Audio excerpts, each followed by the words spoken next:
진격의 미카. 솔직히 말하면 난 남편 자격이 없는 놈이었다. 아내는 암에 걸려서 반년 전쯤에 시한부 선고를 받았다고 한다. 내가 그 사실을 알게 된 건 아내의 살 날이 3달 정도 남았을 때였다. 아내는 모든 정리를 끝내고 나서야 나한테 얘기했다. 갑작스러운 소식에 패닉에 빠진 나는 왜 진작 말하지 않았냐고 호통을 쳤다. 그래도 아내는 평소처럼 웃었다. 정말로 너무 일상적인 평소와 같은 얼굴로. 난 지금까지 가족을 돌보지 않는 남편이자 아빠였다. 사랑스러운 딸이 2이나 있었지만 일을 핑계로 집에 잘 오지 않았다. 아빠는 오늘도 일해? 우리 가족을 위해서 열심히 일하시는 거야. 근데 아빠랑 같이 놀러간 지 너무 오래됐어. 어떡하지? 우리끼리 산책이라도 갈까? 산책은 재미없어. 놀이공원에 가고 싶다고. 나도 아쿠아리움 가고 싶어.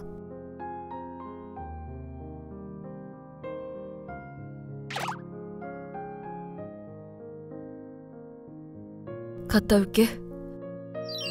조심히 잘 다녀와요.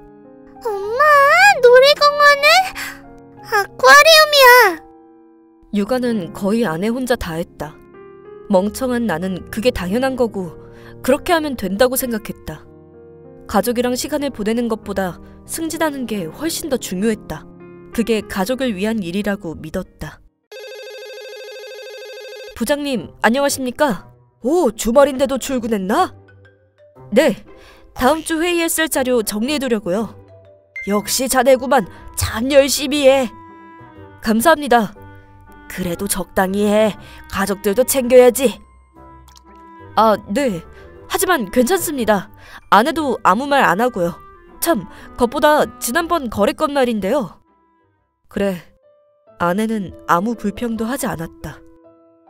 내가 출장이다 접대다 하며 며칠 동안 집에 들어가지 않아도 별말 하지 않았다. 집에 가면 항상 웃는 얼굴로 나를 반겨주었다. 지금 생각해보면 그 웃는 얼굴엔 난처함이 약간 섞여 있었던 것 같다.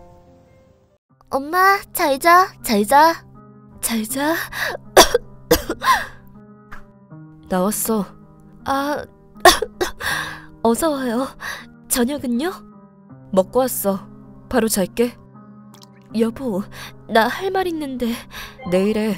지금은 피곤하단 말이야. 아내랑 함께하는 일상은 너무 당연했다.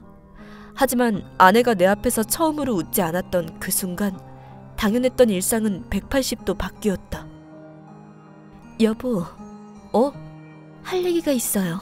뭔데? 꼭 지금 해야 돼? 뭐지? 평소랑 다른 것 같은데? 나 사실 암이에요. 이제 살 날이 얼마 안 남았어요. 뭐? 그게 무슨 소리야? 똑부러진 아내는 모든 걸 정리한 뒤에야 나한테 말한 것이다. 입원할 병원도 남겨진 우리 가족이 해야 할 절차들도 전부 스스로 챙겼다. 나는 망연자실했다. 이때만큼 내 무력함을 통감한 적이 없었다. 아내가 입원하고 나서 우리 가족의 생활은 확 달라졌다. 하지만 중학생인 딸들이 아내한테 집안일을 배워둔 덕에 힘들거나 삐끗거리는 일은 없었다. 이것은 전부 아내의 신념이었다. 누구 한 사람이 없다 해도 아무도 힘들지 않도록. 아내가 그 말을 자주 했다는 걸 듣고 나서야 내가 얼마나 아내한테 의지했는지 뼈저리게 느꼈다. 그 후 나는 쓸데없는 야근을 하지 않고 쌓여있던 연차를 써가며 입원한 아내를 보러 갔다. 아내는 반갑게 맞아주었지만 날이 갈수록 야위어져가는 몸을 보는 게 솔직히 힘들었다. 그러던 중 어느 날을 기점으로 아내가 매일 뭔가를 쓰고 있다는 걸 알게 되었다. 뭐 써? 애들한테 편지 써요. 편지라... 그런 거 치곤 너무 오래 쓰는 거 아니야? 애들이 어른이 됐을 때 줄 것들도 쓰고 있거든요. 어른이 됐을 때까지? 네. 그래서 당신한테 부탁이 있어요. 이 편지를 매년 크리스마스에 아이들한테 전해줄래요? 내 크리스마스 선물이에요. 참, 곧 크리스마스네. 이번 크리스마스까지는 살 수 있을 것 같은데 내년엔 안 될 것 같아서. 어허 참. 괜찮아요. 사실이니까 이미 받아들였어요. 그럼 잘 부탁해요, 산타클로스.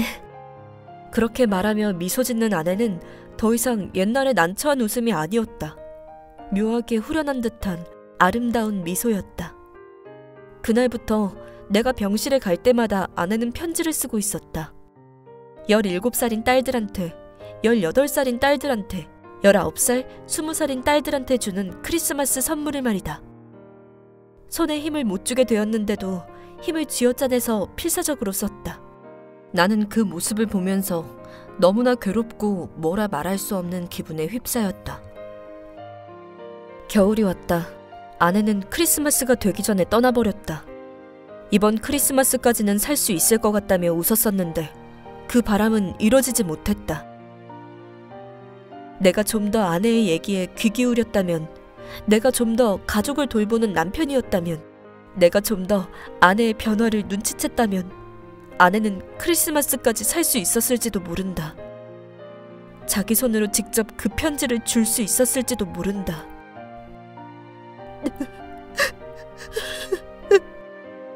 우는 것밖에 할 수 있는 게 없었다.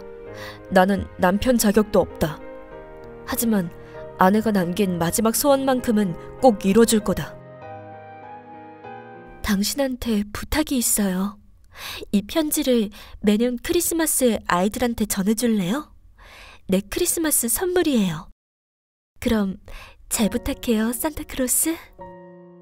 봄이 오고 여름을 넘어 가을을 지나 아내의 일주기를 보냈다. 올해도 어김없이 크리스마스가 찾아왔고, 그때 처음으로 아내가 맡기고 간 편지 상자를 열어보았다. 그 사람 냄새가 나. 안 돼. 오늘은 크리스마스야. 울면 안 돼. 이게 올해 거군. 참 열심히도 썼네. 봉투가 3개나 있잖아. 나는 내 눈을 의심했다. 그것은 아이들한테 쓴 편지 2통과 또 다른 하나, 바로 나한테 쓴 편지였던 것이다. 아이들한테 쓴 편지도 꽤나 두꺼웠지만 나한테 쓴 편지는 그것의 2배나 두꺼웠다. 당신에게 올해 크리스마스도 춥죠? 보일러 잘 틀고 있어요? 겨울옷들 어디 있는지 모르겠으면 애들한테 물어보면 돼요.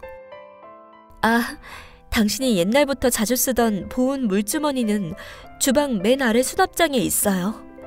거기가 제일 편할 것 같아서요.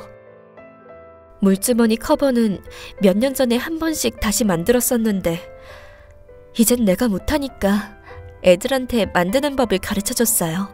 애들이 시집가기 전에 당신도 배워놔요. 여보, 펜 드는 것도 힘들었을 텐데 날 위해서 이렇게까지. 내가 없는 첫 크리스마스인데 애들이 슬퍼하진 않았나요? 만약 그렇다면 그러지 말고 웃으라고 전해주세요. 나는 너희 곁에 항상 있으니까 웃는 얼굴을 보고 싶다고 꼭 말해줘요. 꼭. 바쁜 와중에 힘들겠지만 내년에도 잘 부탁해요, 산타클로스.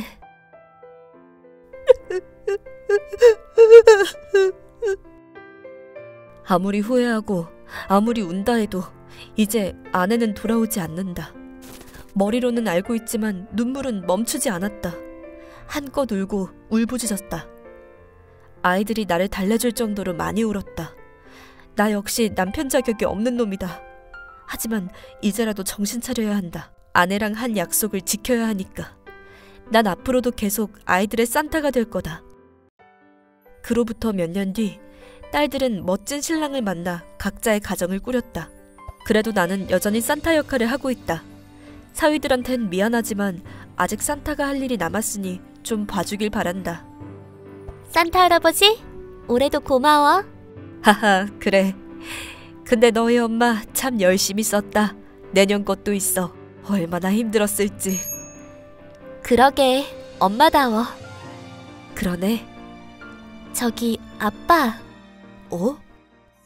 나도 이제부터 매년 크리스마스에 남편이랑 아이들한테 편지를 쓸까 해.